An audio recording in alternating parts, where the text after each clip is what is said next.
అందరికీ హాయ్ అండి. ఒక 2 స్పూన్స్ ఆయిల్ పోసుకొని ఒక ఉల్లిగడ్డ 4-5 పచ్చిమిర్చి వేసి కొంచెం వేయించుకోవాలి.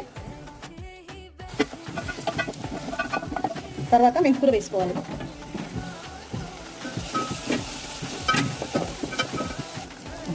అల్లం వెల్లుల్లి పేస్ట్ 1 స్పూన్ వేయాలి.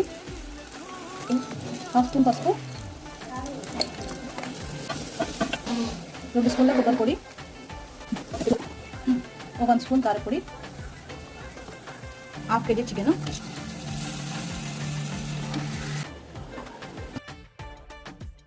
గల్లుపు స్పూన్నర వేసుకోవాలి.